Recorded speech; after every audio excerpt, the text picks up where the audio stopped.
अमावस्या। एक अंधेरी रात। अजय और विकास बचपन से दोस्त थे।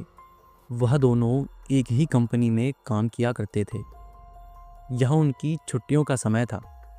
दोनों शहर की भागदौड़ से दूर शांति और रोमांच की तलाश में एक गांव पथरावली पहुंचे। यह गांव चारों तरफ से घने जंगलों से घिरा था। दिन में तो यह जगह शांत और खूबसूरत लगती थी, लेकिन रात में यहाँ एक अजीब सी डरावनी खामोशी फैल जाती थी। अजय और विकास को नहीं पता था कि यह छुट्टियाँ उनके जीवन की सबसे भयानक यादें बनकर रह जाएंगी। गांव में कदम रखते ही उन्हें लोगों की आंखों में डर और चेहरे पर खामोशी दिखी। गांव का एक बुजुर्ग उनके पास आया और फुसफुसाकर बोला, बेटा, उस जंगल के पार मत जाना, वहाँ सिर्फ मौत है। अजय ने हंसकर कहा, बाबा, ये सब पुराने समय की कहानियाँ हैं, डरने की कोई बात नहीं है। बुजुर्ग ने फिर उनसे कहा, उस जंगल में जो भी गया कभी लौट कर नहीं आया। लेकिन अजय और विकास ने उनकी बात नज़रअंदाज की। अमावस की रात थी। चांद आसमान में कहीं नज़र नहीं आ रहा था। जंगल में अजीब सी खामोशी थी। आधी रात को अजय और विकास ने जंगल की ओर जाने का फैसला किया। अजय को रोमांच पसंद था और विकास उसकी हर बात में उसका साथ देता था। दोनों अपनी अपनी टॉर्च लेकर जंगल की ओर निकल पड़े। जंगल में घुसते ही अजीब सा सन्नाटा था। केवल सूखी पत्तियों पर उनके कदमों की आवाज़ गूंज रही थी। हवा ठंडी और भारी लग रही थी। पेड़ों की शाखाएं अंधेरे में जैसे हाथों की तरह दिख रही थी, मानो वह किसी को पकड़ने के लिए बढ़ रही हो। चलते चलते दोनों को लगा जैसे कोई उनके पीछे चल रहा है। विकास ने रुककर पीछे देखा, लेकिन वहाँ कोई नहीं था। अजय ने कहा, ये सिर्फ तुम्हारा वहम है, चलो आगे बढ़ते हैं। जंगल के बीचों बीच उन्हें एक पुरानी झोपड़ी दिखी। झोपड़ी के बाहर एक टूटी हुई लालटेन लटक रही थी, जो हल्के हल्के हिल रही थी। विकास ने घबराकर कहा, हमें वापस चलना चाहिए, ये जगह सही नहीं लग रही। लेकिन अजय ने झोपड़ी की ओर इशारा करते हुए कहा, चलो अंदर देखते हैं, ये मज़ेदार होगा। दरवाज़ा खोलकर वह दोनों अंदर चले गए। झोपड़ी के अंदर गंध इतनी भयानक थी कि सांस लेना मुश्किल हो रहा था। अंदर एक पलंग पड़ा था, जिस पर गंदे कपड़े बिखरे थे। दीवारों पर खून के धब्बे और ज़मीन पर बिखरे हुए बालों के गुच्छे थे। तभी पीछे से दरवाज़ा खुद ब खुद ज़ोर से बंद हो गया। दोनों चौंक कर पीछे मुड़े। विकास ने दरवाज़ा खोलने की कोशिश की, लेकिन दरवाज़ा बाहर से बंद हो चुका था। अचानक झोपड़ी के कोने से एक धीमी हंसी सुनाई दी। दोनों ने उस दिशा में टॉर्च घुमाई। कोने में एक औरत बैठी थी। उसके बाल उलझे हुए थे और उसका चेहरा उसके घुटनों में छुपा था। अजय ने डरते हुए पूछा, कौन हो तुम? यहाँ क्या कर रही हो? उस औरत ने धीरे धीरे सिर उठाया। उसका चेहरा जला हुआ था और उसकी आंखें गहरी काली थी। वह बोली, तुम्हें यहाँ नहीं आना चाहिए था। यह बोलकर वह ज़ोर से चीखने लगी। उसकी चीख इतनी ज़ोरदार थी कि झोपड़ी की दीवारें कांपने लगी और फर्श पर खून की धाराएं बहने लगी। अजय और विकास डर के मारे दरवाजे की ओर दौड़े, लेकिन अब वह औरत हवा में तैरने लगी और उनके करीब आती गई। उसकी आवाज़ चारों ओर गूंज रही थी।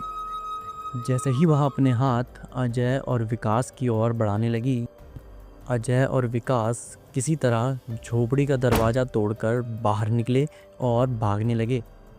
जंगल में भागते समय पेड़ों की टहनियाँ उन्हें रोकने की कोशिश कर रही थी। उनके पीछे से किसी के चीखने और दौड़ने की आवाज़ें आ रही थी। भागते भागते वो दोनों एक पुराने कुएं के पास पहुँचे।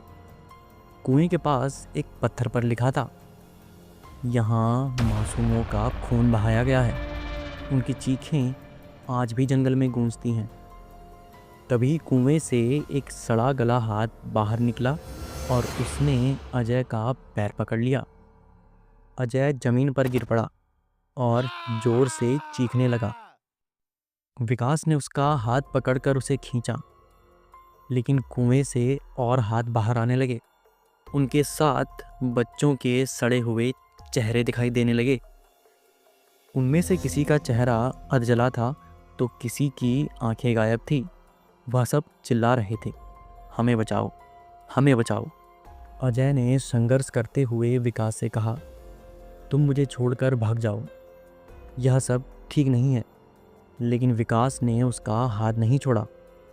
तभी उस औरत की परछाई कुएं के पास दिखाई दी। वह कहने लगी, अब तुम भी हमारे साथ इस अंधेरे में रहोगे। विकास ने हिम्मत जुटाई और वहीं पास पड़ा एक पत्थर उठाकर उस औरत की ओर फेंका, लेकिन वह पत्थर उसके शरीर को पार करके गुजर गया। उस औरत ने ठंडी हंसी के साथ कहा, तुम मेरी दुनिया से नहीं बच सकते। उसने उन दोनों को हवा में उठा लिया और कुएं की ओर खींचने लगी। जंगल का हर एक पेड़ हिलने लगा। हवाओं में उन भूतिया बच्चों की चीखें गूंज रही थी। विकास और अजय का शरीर उनके वश में नहीं था। वो दोनों जैसे जाम से हो गए थे। धीरे धीरे उनकी आंखें सफ़ेद होने लगीं और उनके चेहरे पीले पड़ गए। वह आत्मा उन दोनों को हमेशा के लिए अपने साथ कुएं के अंदर ले गई, जहां हर तरफ सिर्फ अंधेरा और कोहराम था। अगले दिन सुबह जब गांव वालों ने जंगल में जाकर देखा तो वहां केवल एक टॉर्च और कुछ खून के धब्बे मिले। अजय और विकास का कहीं कुछ पता नहीं चला। गांव वालों को यह देखकर बहुत दुख हुआ। जिस चीज़ का उन्हें डर था वही हुआ। जो पुराना धुंधला राज उन्होंने अपने सीने में छुपा रखा था वो ताज़ा हो गया था। दरअसल कई साल पहले गांव में एक सनकी औरत रहा करती थी। उस औरत ने किसी कारण अपनी संतान को खोया था, जिस वजह से वह ऐसी हो गई थी। उसे लगता था कि वह अपनी संतान को वापस जिंदा कर सकती है। इस काम के लिए उसने काले जादू का सहारा लिया, जिसके लिए वह गांव के बच्चों का अपहरण करके हर अमावस की रात उनकी बलि चढ़ाने लगी, इस उम्मीद में कि उसकी खोई हुई संतान उसे वापस मिल जाएगी। लेकिन एक अमावस की रात जब गांव वालों ने उसे यह सब करते हुए पकड़ा तो उन्होंने उस औरत को वहीं जिंदा जलाकर मार दिया। उस दिन से आज तक उस औरत और उन मासूम बच्चों की आत्मा जंगल में भटक रही है। कहा जाता है कि आज भी अमावस की रात को जंगल से बच्चों की चीखें और अजय विकास की मदद की गुहार सुनाई देती है। जो भी उन आवाज़ों की ओर जाता है वो कभी वापस नहीं आता।